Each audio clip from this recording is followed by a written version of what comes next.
Before I turn it over to them, I have to thank the many people and institutions whose generous support made this event possible. I'll try to do this quickly.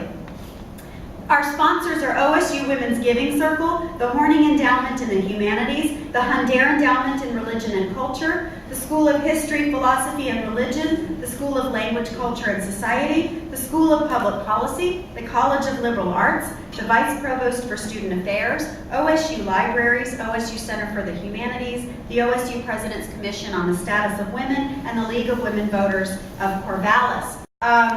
To share their experiences as women in a still predominantly male realm. They'll discuss particular roles they see for women in governance and how women's presence in elected office makes a difference.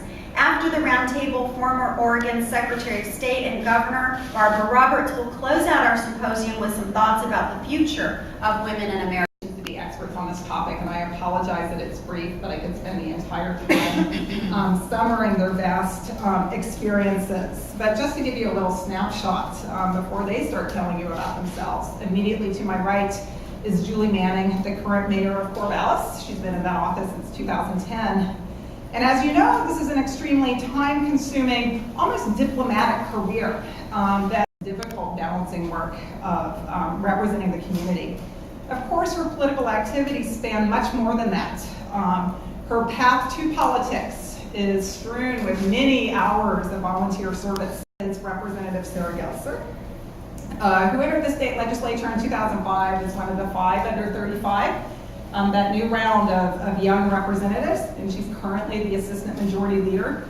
In addition to representing her constituents on all the issues that are important to them, she's also focused in particular on education, healthcare, women's issues, and children's issues, particularly children with disabilities, helping pass Carly's Law, which will improve child abuse investigations, as well as a Medicaid waiver bill, which will allow children with severe disabilities to stay at home and be raised by their family.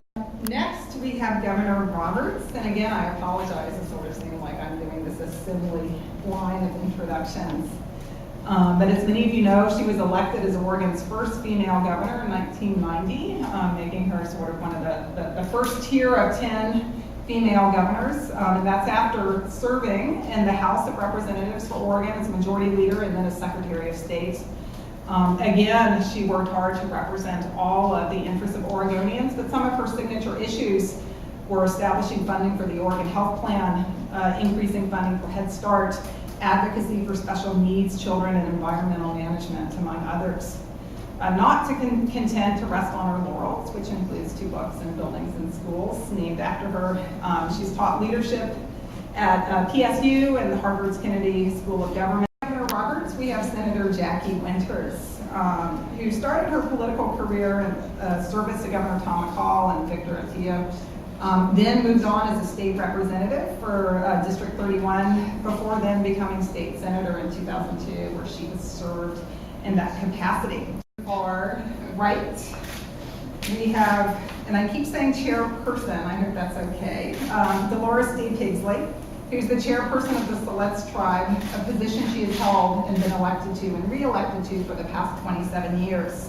In addition, she served on the tribal council for the Siletz tribe, first starting in 1975, a period in which she was heavily involved in helping restore federal recognition to the Siletz tribe.